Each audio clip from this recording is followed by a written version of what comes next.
오늘 어, 예레미야 25장은 제법 깁니다. 그러나 우리가 이제 본문을 한번 같이 좀 읽고, 몇 가지를 좀 같이 나눴으면 좋겠습니다. 제가 읽겠습니다. 모든 유다 백성에 대해 예레미야에게 내려온 말씀, 요시야의 아들 유다 임금 여호야김 넷째 해였다.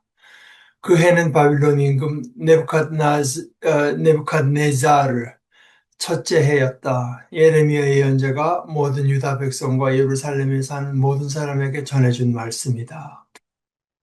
아몬의 아들 유다 임금 요시야 13째 해부터 오늘까지 23년 동안 야훼의 말씀이 나에게 내려오는 일이 일어났습니다. 내가 여러분에게 거듭거듭 말했지만 여러분은 듣지 않았습니다. 야훼께서 여러분에게 야훼의 모든 종, 곧 예언자들을 거듭거듭 보내 말씀하셨습니다. 그런데 여러분은 듣지 않았습니다. 귀 기울여 듣지 않았습니다. 야훼께서 말씀하셨습니다. 너희는 저마다 자신의 악한 길과 너희의 악한 행동에서 돌아서라. 그러면 야훼가 너희와 너희 조상들에게 영원부터 영원까지 준 땅에 살 것이다. 너희 신들을 뒤따라가지 마라. 그들을 섬기지도 말고 그들에게 엎드려 절하지도 마라. 너희 손으로 만든 것으로 나를 노엽게 하지 마라. 내가 너희에게 재난을 내리게 하지 마라.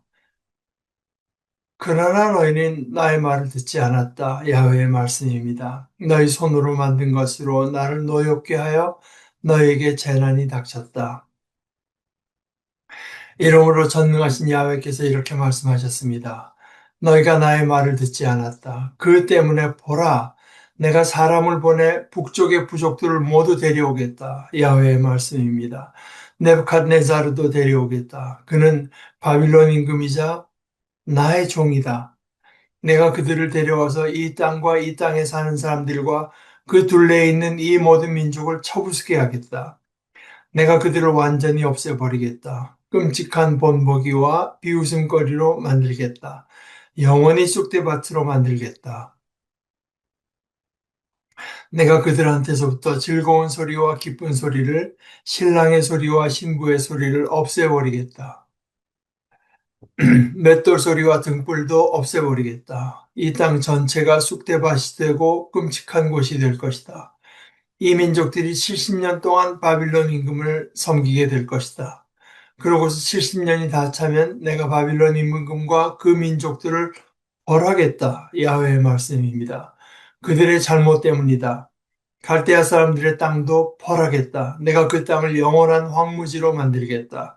그 땅을 두고 내가 말한 모든 것을 그 땅에서 이루어지게 하겠다. 이 책에 적어둔 것이다.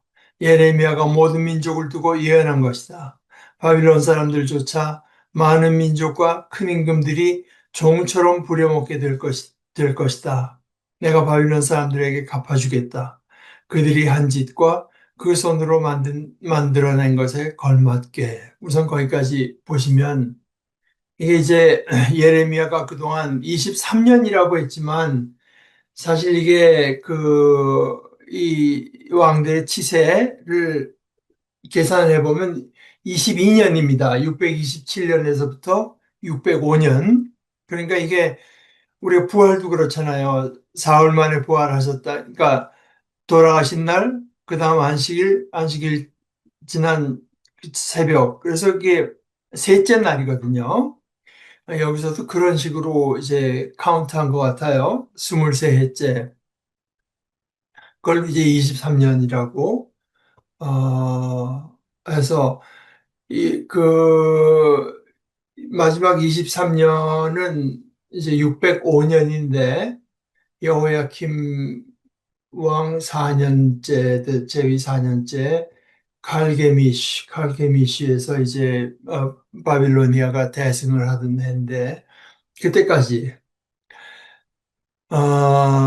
예레미야가 모든 유다 백성과 예루살렘에 사는 모든 사람에게 전해진 말씀, 거듭 자기도 얘기를 했고, 하나님께서는 자신의 종, 예언자, 그러니까 하나님께서는 뭐 어떤 특별한 경우에 뭐 신비한 음성으로 들려오실 수가 없는 건 아니겠지만, 그런 거진 모든 경우에 하나님께서는 그 나비라고 하는 나비, 하나님의 말씀을 그러니까 그 입에다가 두어서 이제 입에다 뒀다고는 하지만 사실은 어, 예언자들 다 살펴보면 그 사람이 그제까지 자라온 배경이나 그 사람의 그 퍼스널리티, 그 사람의 개인으로서의 특성 같은 것들이 그 예언은 다 그대로 살아있는 경우가 많죠. 그러니까 뭐 녹음기 틀어 놓다시피 해서 이렇게 한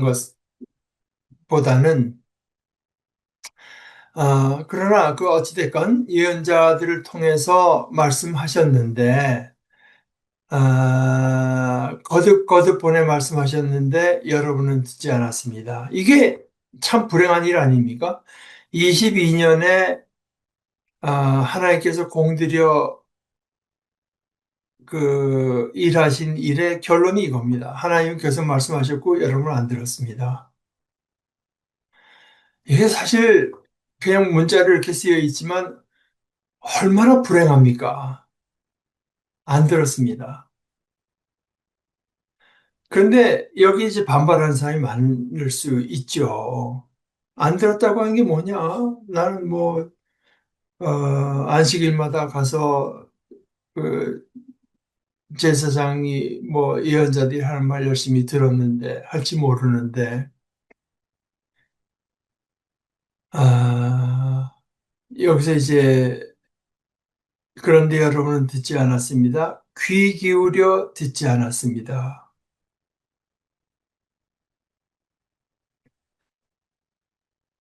이게 참 우리의 불행이죠. 우리가 다 들었다고 생각하는데 사실은 안 들었다.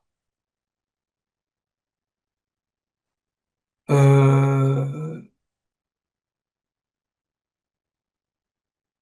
이게 참, 우선 그 첫 번째, 뭐랄까, 장애는 제가 전에도 한번 말씀드렸지만, 신윤일 목사님 일하시는데 가평에 갔을 때, 그냥 중증 뭐 이런 인지장애가 있고 하니까, 여러 해 하다 보면은 이제 할 때 그게 자기를 부르는 말인지 알아듣는 경우들이 생긴다. 생각해보니까 그게 나으냐? 내가 그런 거 아닌가? 하나님께서 거듭 말씀하시는데 내가 듣고 있다, 들었다고 생각하는 그 자체가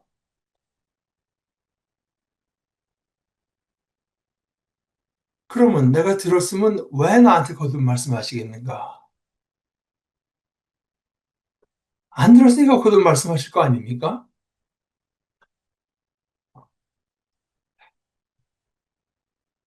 그런데 여러분은 듣지 않았습니다. 귀 기울여 듣지 않았습니다. 그 증거가 뭐냐? 야훼의 말씀의 포인트는 뭐냐? 너희가 지금 잘못 가고 있다. 나쁜 길로 가고 있다.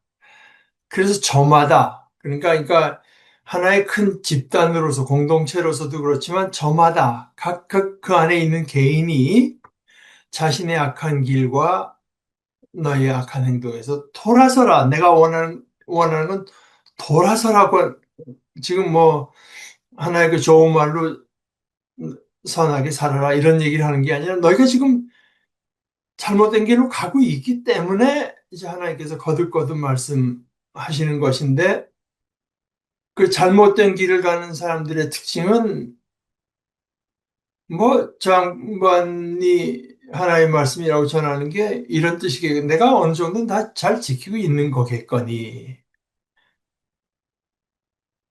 이제 거기가 이제 문제가 있는 데거든요. 그러니까 귀 기울여 듣지 않은 거죠. 약한 행동에서 돌아서라. 물론 지금 제가 말씀드린 대로 여기서는 이제 그 각 개인에 대한 방점이 있는데 사실은 이제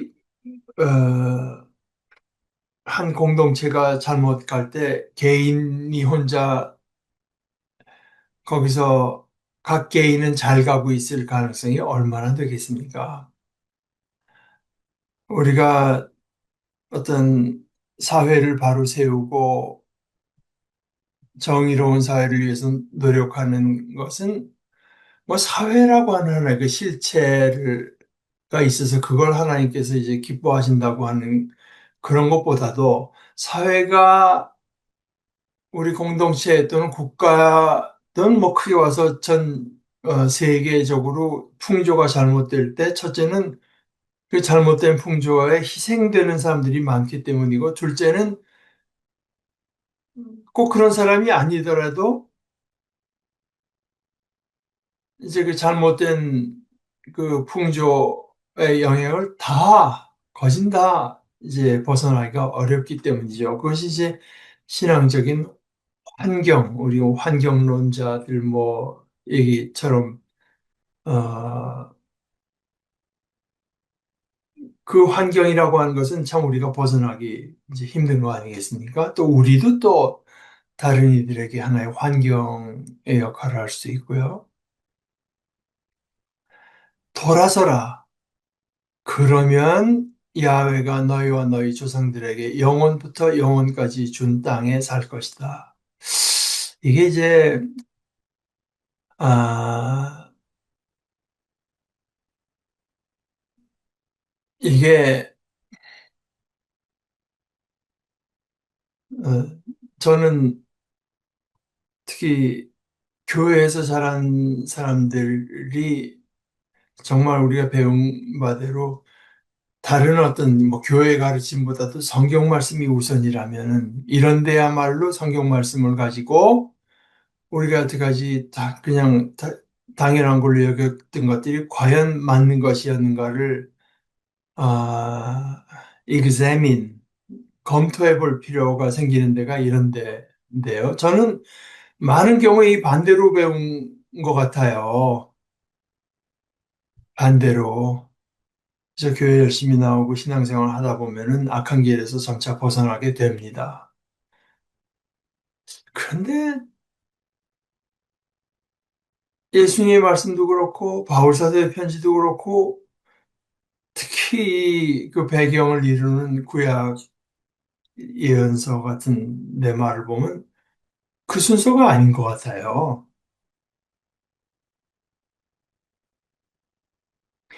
그래서 제가 몇 번 그 제가 인상 깊었던 장면을 여러분께 얘기한 줄로 기억하지만 신학교 거진 마지막 학기가 다 됐을 때 기독교 윤리학 하고 나서 마지막 파이널 exam 시험을 치는데 스타센이라는 담당 교수가 직접 들어와서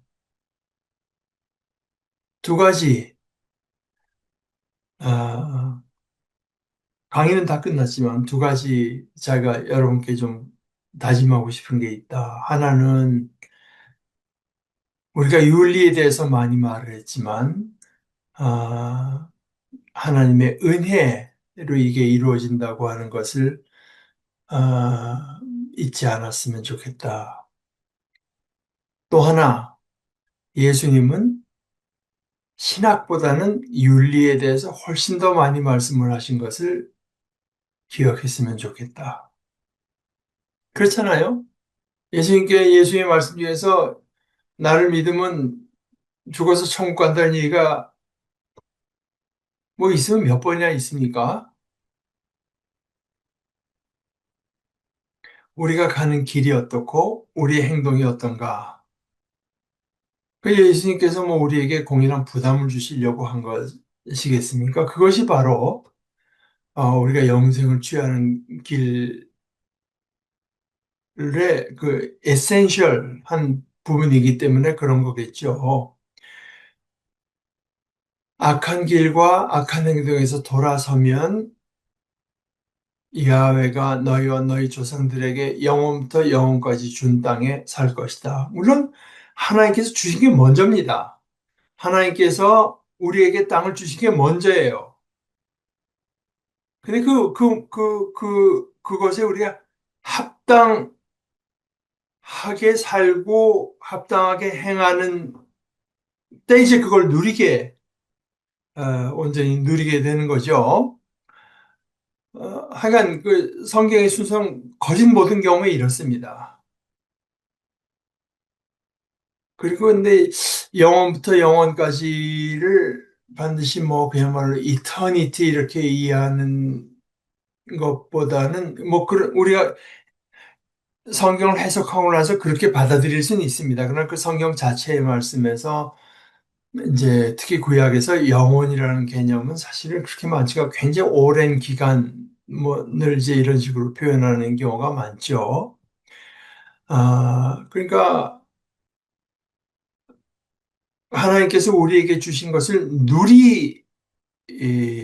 누리는 그러니까 거기에 합당하게 사는 것 이제 그것을 말을 했는데 그래서 그 악한 행동을 대표적으로 다른 신을 뒤따라가고 그들을 섬기고 그들에게 엎드려 절하는 것.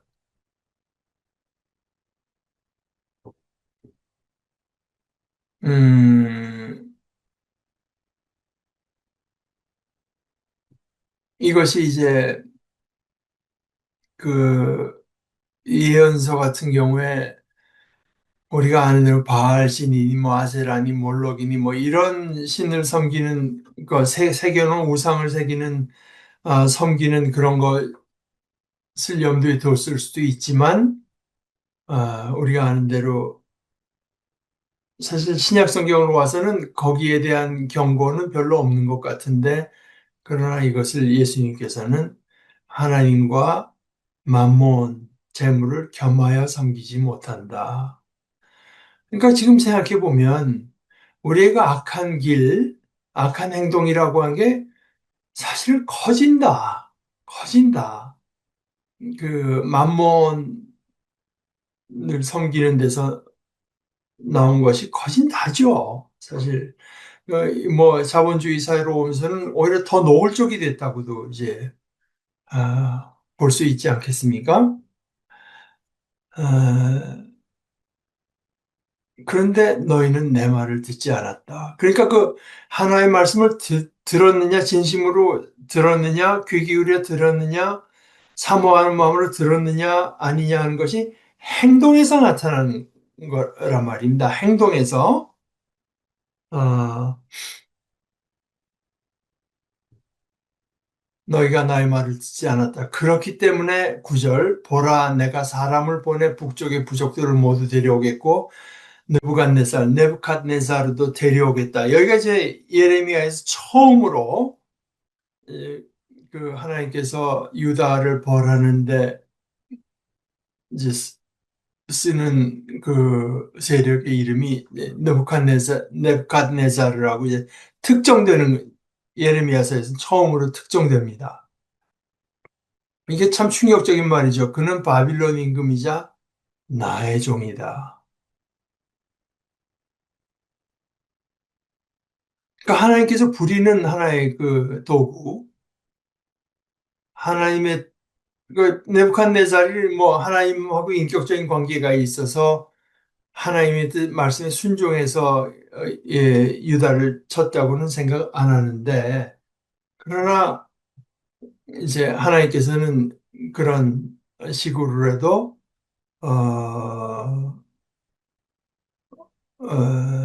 어떤 세력, 어떤 인간, 뭐 그룹 이것을 사용하신다, 쓰신다. 그런데 그렇다고 해서 또 우리가 교회에서 뭐 하나님의 종, 하나의 종, 뭐 높이는 뜻으로 이제 많이 하죠. 근데 여기도 보다시피 느부갓네살이 그렇다고 해서 선한 것도 아니고요. 그렇다고 해서 거룩한 것도 아닙니다. 그냥 하나님께 쓰시는 거죠. 나중에 느부갓네살은 또 자기가 저지른 악행에 상응하는 벌을 또 다른 일꾼을 통해서 하나님께서는 그도 벌 주시게 됩니다. 그러니까 이 교회에서 은근히 주의 종 하면은 뭐 굉장히 우리가 뭐 참 잘 대해야 될 거고, 뭐 잘 대해야 되죠. 그러나 주의 종이라고 하는 것이 이제 주의 종이기 때문에 거룩하고 선하고 그것은 아닙니다. 주의 종이니까 그게 어울리게 거룩해야 되고 선해야 되는 거지. 주의 종이니까 무슨 아무런 책임도 이제 지지 않고 뭐 결함도 없는 사람처럼 취급해야 되고 이것은 글쎄, 한국 교회 안에서 생겨난 뭐 미국 교회도 뭐 좀 그런 면이 있었다고 하는 것 같아요. 요즘에는 많이 줄어들었지만 한국에 생겨난 하나의 그 그릇된 신화일 따름입니다. 아, 내가 그들을 데려와서 이 땅과 이 땅에 사는 사람들과 심지어 그 둘레에 있는 모든 민족을 쳐부수게 하겠다. 뭐 하여간 그러면서 이제 아, 그 심판을 말씀하시고 나서는 70년 동안이다. 이 민족들이 70년 동안 바빌론 임금을 섬기게 될 것이고, 그러면서 70년이 다 차면 이번에는 바빌론 임금과 그 민족들 그 심판의 도구로 썼던 그 민족들의 잘못을 하나님께서 또 따질 이야기고, 그래서 아, 그들의 이제 죄악 때문에 그 땅을 영원한 황무지. 근데 여기서도 영원한 황무지라고 하는 게요. 하나님께서 이렇게 말씀하셨으니까 바빌론 땅은 앞으로 뭐 지금도 황무지고 앞으로 100년, 200년이 가도록 황무지로 남아 있겠다. 이런 뜻은 이제 이렇게 받아들이기는 좀 어려울 것 같습니다. 이 70년이라고 하는 게 좀 어려워요. 이 70년이라고 하는 말의 이제 제일 대표적인 근거가 바로 이 예레미야가 한 말 때문에 그런데 실제로는 실제로 그 이스라엘 사람들이 바빌론에서 포로 생활하다가 고레스, 사이러스라고 하는 사람이 칙령을 발표해서 그때부터 이제 유다, 예루살렘 땅으로 귀환 돌아오는 때가 한 49년 있다가 이제 그런 일들이 일어나거든요. 그러니까 그게 끌려간 때로부터 이제 돌아오기 시작하는 때를 산수적으로 계산하면 한 49년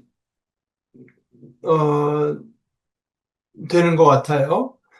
근데 이 해석이 좀 어렵습니다. 그러니까 박창호 목사님은 하나님께서 20년을 감해 주셨다. 이제 그렇게 이제 생각하시는 것이고 뭐 여러 가지 뭐라 그러나 어, 프로포절이 있어요. 그러니까 제안이 있습니다.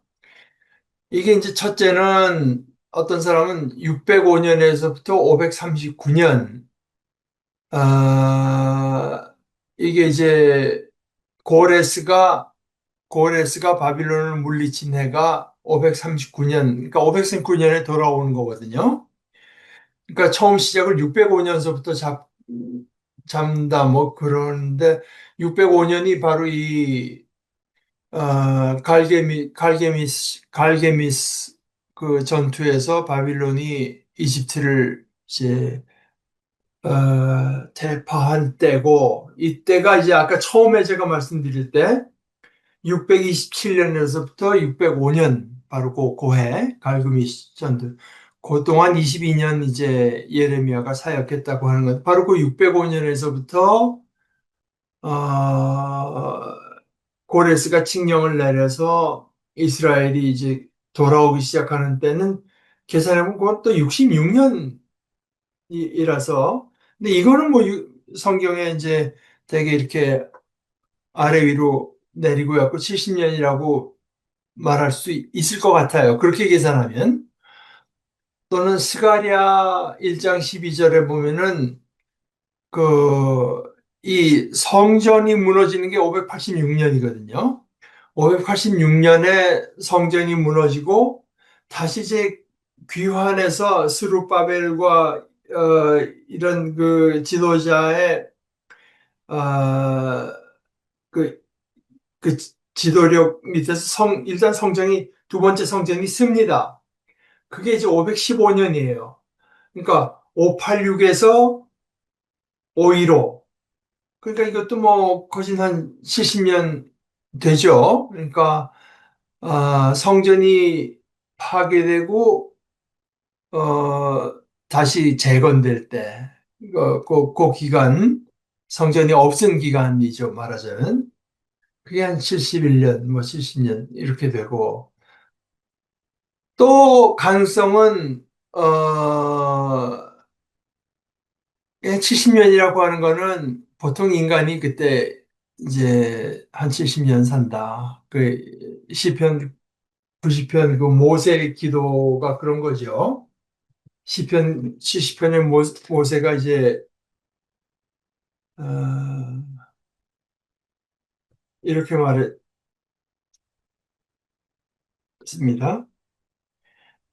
에,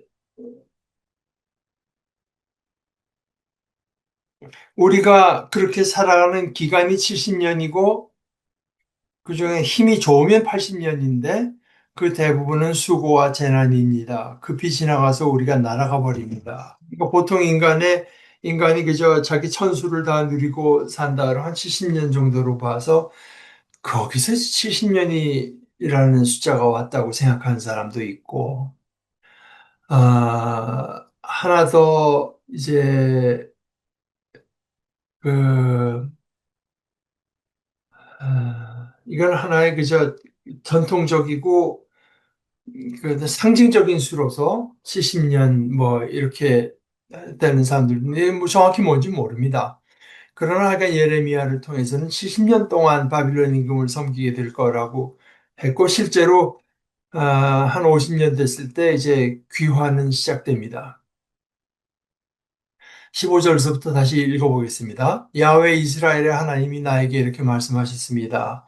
너는 이 노여움의 포도주 잔을 나의 손에서 받아 모든 민족들에게 마시게 해라. 그들에게로 내가 너를 보낸다. 그러면 그들이 마시고 요란스럽게 토하고 미친 사람처럼 행동할 것이다. 내가 그들 사이로 보낼 칼 앞에서 그럴 것이다. 그래서 내가 그 잔을 야훼의 손에서 받았습니다. 그러고는 야훼께서 나를 보내신 모든 민족에게 마시게 했습니다. 예루살렘과 유다 도시들에게도 유다 임금들과 고위 관리들에게도 마시게 했습니다. 그래서 그들이 오늘처럼 쑥대밭과 끔찍한 곳이 되고 비웃음의 대상과 저주의 대상이 되게 했습니다. 그 다음에 이집트 임금 파라오와 그의 신하들과 그 고위 관리들과 백성 모두에게도 마시게 했습니다. 모든 외국인 용병에게도 마시게 했습니다.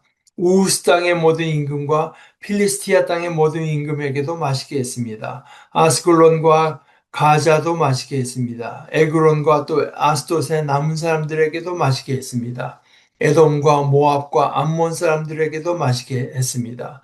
티일의 모든 임금과 시돈의 모든 임금과 바다 건너쪽 바닷가의 사람들에게도 마시게 했습니다. 드단과 데마와 부스와 귀 및 머리카락 자른 모든 사람에게도 마시게 했습니다. 아라비아에 있는 모든 임금과 광야에 사는 아랍 부족들의 모든 임금에게도 마시게 했습니다. 시무리의 모든 임금과 엘람의 모든 임금과 메디아의 모든 임금에게도 마시게 했습니다. 북쪽의 모든 임금에게도 가깝든지 멀든지 차례로 마시게 했습니다. 이처럼 땅의 모든 왕국에게 마시게 했습니다. 세상 임금이 맨 끝으로 마실 것입니다. 너는 그들에게 말해주도록 해라. 전능하신 야훼 이스라엘의 하나님이 이렇게 말씀하셨습니다. 너희는 마시고 취해서 토해라. 쓰러져서 일어나지 마라. 내가 너희 사이로 보내는 칼 앞에서 그들이 그 잔을 너의 손에서 받아 마시지 아니하려고 하면 너는 그들에게 말해주어라. 전능하신 야훼께서 이렇게 말씀하셨습니다. 너희는 반드시 마셔야 한다. 보라, 사람들이 나의 이름을 붙여 부르는 도시에서 내가 재난을 내리기 시작할 텐데 너희야말로 벌을 면할 길이 있겠느냐? 벌을 면할 수 없을 것이다. 칼을 내가 땅에 사는 모든 사람 위로 불러들일 것이기 때문이다. 전능하신 야훼의 말씀입니다. 이 말은 사실 앞부분은 그 예레미야가 이제 하나님의 그 노여움의 포도주 잔을 아, 이제 유다, 이스라엘의 임금과 고위 관리들에게 마시게 했다. 심판을, 재앙을 선포하고 했다고 하는 정도로는 우리가 이해를 할 수 있는데, 그러나 우리가 아는 바로 예레미야가 파라오한테 가서 또는 파라오의 고위 관리들 또는 그 뒤에 나오는 이제 모든 그 주위의 모든 나라 사람들에게 마시게 했다고 했는데 이게 무슨 뜻인지 알 수가 없어요. 예레미야가 다 돌아다니면서 하나님의 말씀을 전한 건 아니거든요. 어, 그래서 이거는 정확히 그 무슨 뜻인지 알 길은 없고 다만 하나 그, 어, 그 해석은 첫째는 이게 예레미야가 어떤 기도하고 환상 중에 이제 이런 일들이 일어난 것을 이해하는 사람도 있고 또 어떤 사람은 일종의 한 상징적인 이제 행동으로 이제 보는 사람도 있어요. 네, 그거 분명치 않습니다. 분명한 것은 어, 이스라엘의 하나님 야훼. 여기 이 나라들은 다 이스라엘의 하나님 야훼를 섬기는 나라들이 아니지만 그 유다밖에 없지만 그러나 그렇지 않은 나라에도 재난이 이제 내려지는데 하나님으로부터 재난이 내려진다. 이제 하나님은 그들의 어떤 그 악행, 도 이제 살피신다. 그리고 거기에 대해서 이제 심판을 내리신다. 이건 이제 분명한 것입니다. 이제 한 가지는 그 맨 끝에 26절에 세삭 임금이라고 했는데요. 이 세삭이라고 하는 것은 그 앞에 나온 건 다 그 지명 나라 이름들이지만 이 세삭이라고 하는 말은 사실은 이런 말이 따로 있는 게 아니고 세삭 임금이 맨 끝으로 마실 것 세삭은 바빌론입니다. 이게 이제 어떻게 되냐면 히브리 말이 이제 알파벳이 있거든요. A, B, C, D 하는 식으로 알렙벳, 어, 알렙벳, 기멜, 달렛, 해, 뭐 어쩌고 하면서 이제 그 히브리 말도 알파벳이 있어요. 그런데 이제 두 번째 알렙벳, 두 번째가 비읍, 우리말로 하면 비읍, 바빌론 해서 비읍, 리을 이런 식으로 됩니다. BBL. 그게 이제 히브리 알파벳으로 보면 두 번째, 열세 번째, 열두 번째. 어, 두 번째 알파벳, 우리 말하는 니은이 되겠죠. 니은, 리을, 이런 식으로, 리을은 네 번째밖에 안 되지만, 하여간, 두 번째, 열두 번째인데요. 이걸 이제, 맨 끝에 어떻게 되냐면 쭉 나가다 맨 끝에 신, 타오 하면서 이제 끝납니다. 그러니까 A, B, C, D에서 X, Y, Z 끝나는 것처럼 뒤에서부터 세우면 신은 같은 거고 타오에서 우리말 티읕 비슷한데 그러니까 그게 맨 마지막이고 그 앞에는 이제 시옷이 됩니다. 그러니까 새삭 시옷, 키읔 이런 식으로 돼서요. 그거 이제 끝에부터 세면은 이게 둘 열두 번째입니다. 그러니까 이제 암호예요, 말하자면 암호. 그러니까 바빌론을 어 그때 직접 말하기 힘든 무슨 형편이 있었겠죠. 그러니까 말하면 아마 이런 예언까지가 아마 막혀버릴 그런 상황이었는지 모르지만 세상 임금이 그러니까 바빌론까지도 결국 하나님의 그 진노의 잔을 마시게 될 것입니다. 이 진노의 잔 하면 그 반대는 뭐냐?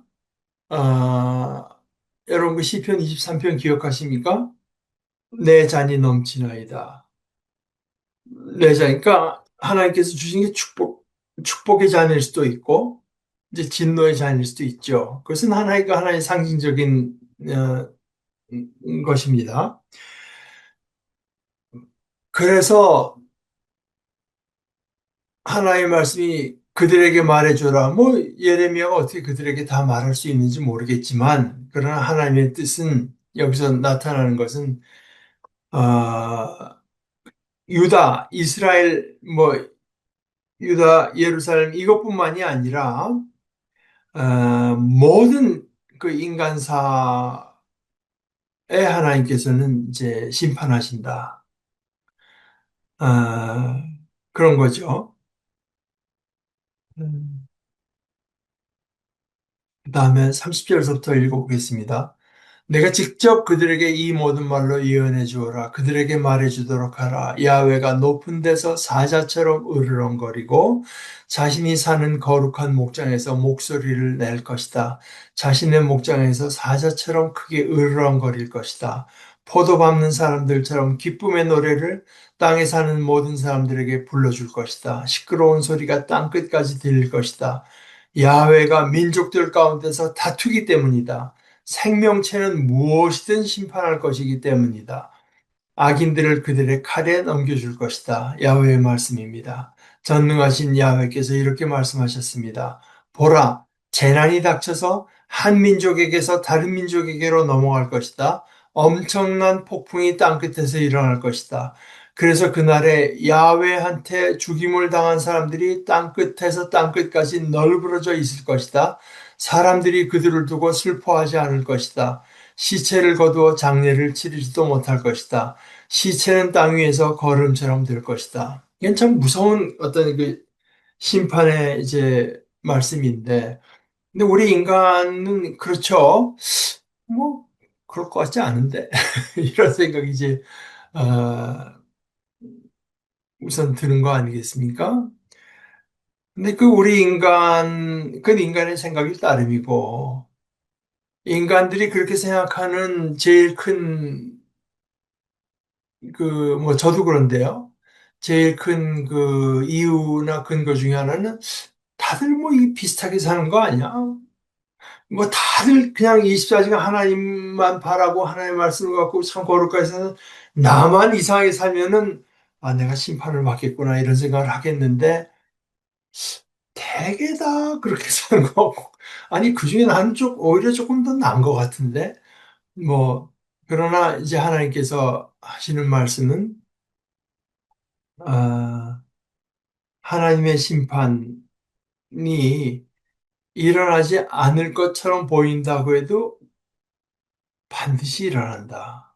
하나님께서는 반드시 심판하신다.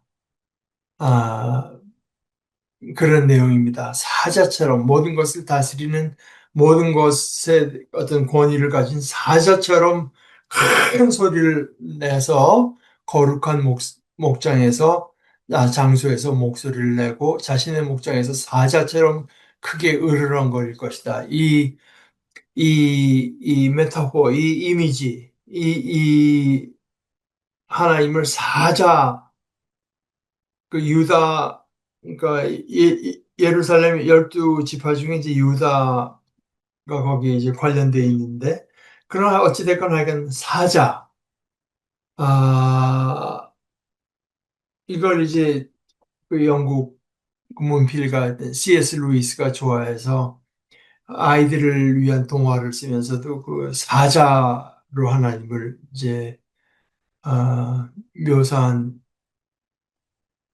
길 즐겨 했습니다. 계속 읽어보겠습니다. 울부짖으세요, 목자 여러분. 부르짖고 재 뒹구세요, 양치기 여러분. 여러분의 날수가 찼으니까요. 여러분이 도살당할 것입니다. 여러분이 뿔뿔이 흩어질 것입니다. 여러분은 값진 그릇이 떨어져 버린 것처럼 될 것입니다. 목자들에게서는 에게는 도피처가 없어질 것이고 양치기들에게는 빠져나갈 길이 사라질 것입니다. 목자들이 부르짖는 소리, 양치기들이 울부짖는 소리, 야훼께서 그들의 목장을 황폐하게 하실 것이니까요. 평화롭던 목초지가 망가질 것입니다. 야훼의 뜨거운 분노 때문에요. 자기 고를 떠나는 젊은 사자처럼 야훼께서 떠나셨습니다. 그들의 땅이 끔찍한 곳이 되었으니까요. 짓누르시는 야훼의 노여움 때문입니다. 야훼의 뜨거운 분노 때문입니다. 난 사실 이제 이런 걸 볼 때,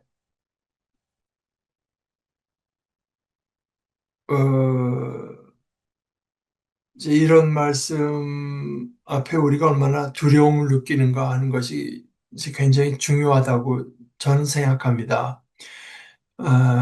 우리가 지금 울부짖고 재뒹굴 상황이 라고 하는 이 말씀이 나에게 실감으로 다가오지 않는 이 상황이 무서운 상황이다. 이제 그렇게 생각하는 거예요. 하나의 말씀은 분명한데 그것이 나의 실감으로 이어지지 않는다고 하는 것이 그럼 과연 뭐 하나의 말씀은 그 없었던 말처럼 해도 되나? 그럴 리가 있습니까? 지금 우리가 뭐가 크게 잘못되어 있다는 하나의 증거로 이제 보입니다. 아, 지금 우리가 인간들이 사는 모양이 이게 정상인가? 또 하나님의 백성을 자처하는 사람들이 모여서 공동체를 이루면서 살아가는 모양이 정상인가, 이게.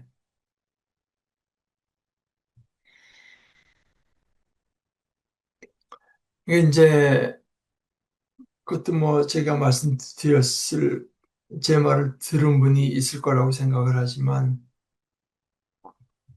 여러 해 전에 제가 미국에서 이제 그 목회하면서 의사라고 있을 때 제 그 동료 목사의 아버님이 이제 저한테 오셨었어요. 그런데 이제 그분이 저랑 뭐 자기 건강에 대한 얘기를 한 뒤에 그 아들 얘기를, 그러니까 제 동료 목사죠. 아들 얘기를 하면서 볼 때마다 안쓰럽고 불쌍해 죽겠다는 겁니다. 그 아드님이 이제 그 소아마비가 걸려갖고 굉장히 행동이 이제 걷는 것도 불편하고 근데 뭐 동시에 뭐 아무런 그런 신체적인 장애가 없는 사람보다 활동 범위는 몇 배가 더 넓어서 쉬지 않고 미국 전역을 돌아다니면서 교회를 돕고 이런 일들을 이제 하시는데 우리는 같이 일하는 우리는 야, 저 신목사 참 대단하다. 참 사람이 그 명랑하다. 그것만 늘 생각을 했었는데 아버님은 그 모습을 볼 때마다 이게 안쓰럽고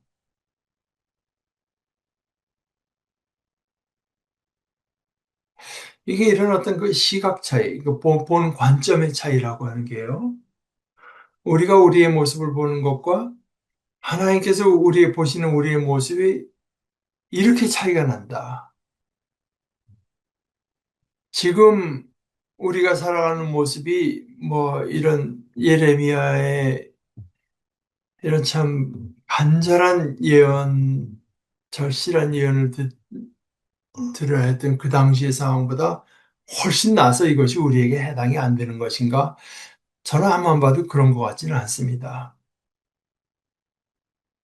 이것은 지금 오늘날에도 그대로 어쩌면 뭐 더할지도 모르죠. 우리에게 그대로 이제 적용되어 마땅한 무서운 심판의 말씀이라고 저는 생각해요. 울부짖으세요, 목자 여러분. 부르짖고 재뒹구세요. 재뒹굴면서 이제 회개하는 거를 네, 저희가 이 죄에서 어떻게 벗어날 수 있습니까? 어떻게 돌이킬 수 있습니까? 하는 이 안타까움을 이제 하나님의 그 양떼들을 잘 인도하지 못하고 그들이 겪게 된 어떤 재앙 앞에서 울부짖고 재뒹굴라고 하는 건데 여기서 여러분이 꼭 그 목자 양치기만을 말한 건지 양떼까지 포함신 건지 모릅니다. 다 흩어질 겁니다. 그러면서 그 다음 말도 참 그 예언자들의 이 말은 정말 우리 집안에서 예를 들어서 내가 참 귀하게 여기던 그릇, 그러니까 이건 정말 귀할 때 아니면 안 내놓을 만한 그런 그릇인데 이게 그냥 돌바닥에 떨어져서 산산조각 난 것처럼 될 것입니다. 여러분은 값진 그릇이 떨어져 버린 것처럼 될 것입니다. 목자들에게서는 도망갈 것이 없어지고 양치기들에게는 뭐 어떻게 뭐 핑계를 대고 빠져나갈 길이 사라질 것입니다. 그러니까 그때 여러 사람이 심판을 받고 재앙을 겪겠지만 특별히 그 가운데 그들의 지도자로 하나님께서 세워주신 목자들, 양치기들이 부르짖고 울부짖는다. 야훼께서 그들의 목장을 황폐하게 하실 것이니까요. 그러니까 하나님께서는 의의 열매, 하나님의 자녀다운 모습들이 나타나는 것을 보고 기뻐하시고 만족을 얻기 위해서 그 자녀들을 이제 불러 모으셨는데, 그 황폐하다. 거기에 뭐, 그 사람 수가 적다는 뜻도 포함될 수 있겠죠. 그런데 그건 못지않게, 근데 그 속에 하나님께서 원하시는 열매가 없다.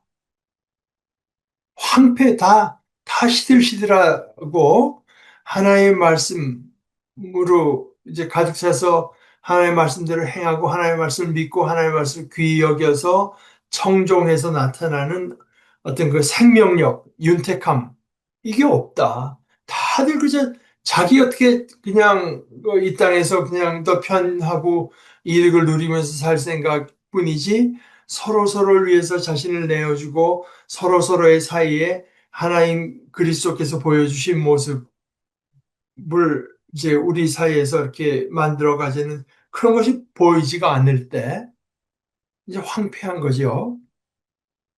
평화로운 목초지가 망가져서 그 이유는 뭐냐?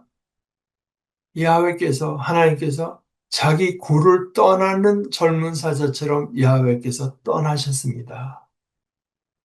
이게 이제 가장 결정적인 심판이 되겠죠. 그건 자기 굴인데 사자가 거기 있어서 다 질서를 잡고 이제 하셔야 거기가 그 안에서 편안해지는 건데 떠나셔서 지켜줄 존재가 이제 없어지고 질서를 어, 잡아줄 그 말씀과 그 존재가 사라졌을 때 하나님은 노여움을 품으시고 뜨거운 분노, 짓누르시는 야훼의 노여움 이것 때문에 어, 야훼께서 거기 남으셔서 이것을 꼭 누르는 것뿐만이 아니라 하나님이 계시지 않는 곳, 하나님이 떠나신 그곳은 거기가 지금 가장 무서운 곳이 되지 않겠습니까? 제가 지금 생각나는 게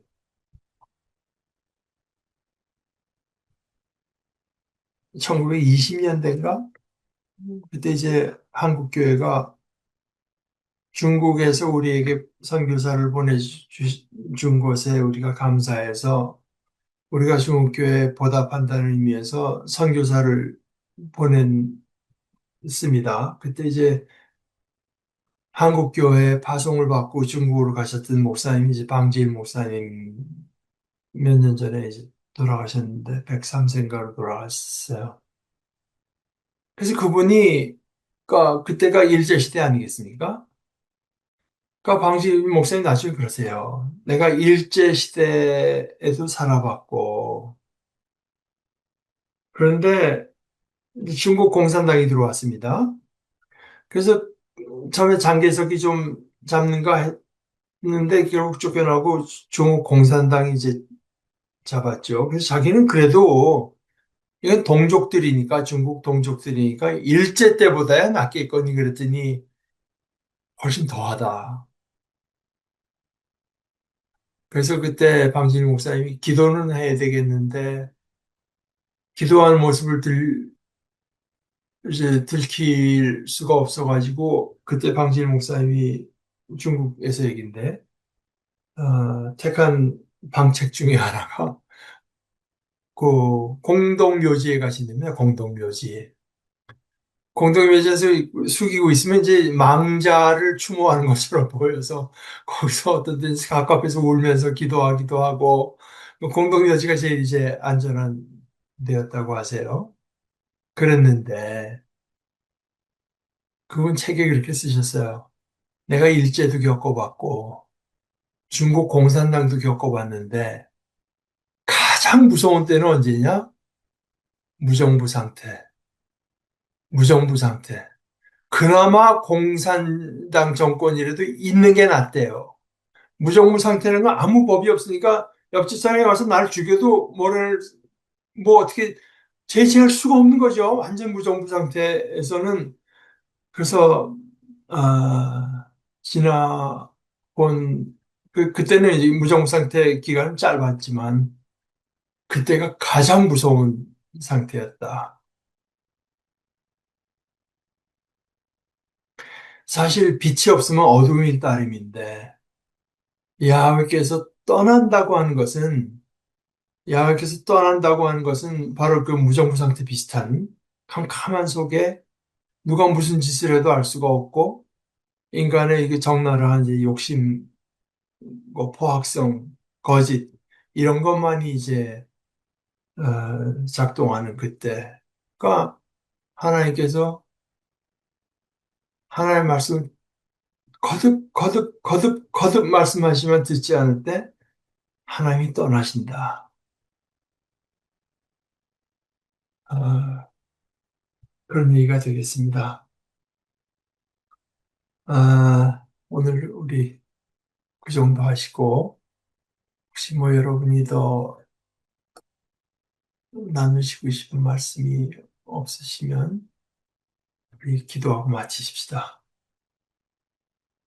하나님 아버지, 아버지께서는 참 저희들이 방금 나눈 이 말씀대로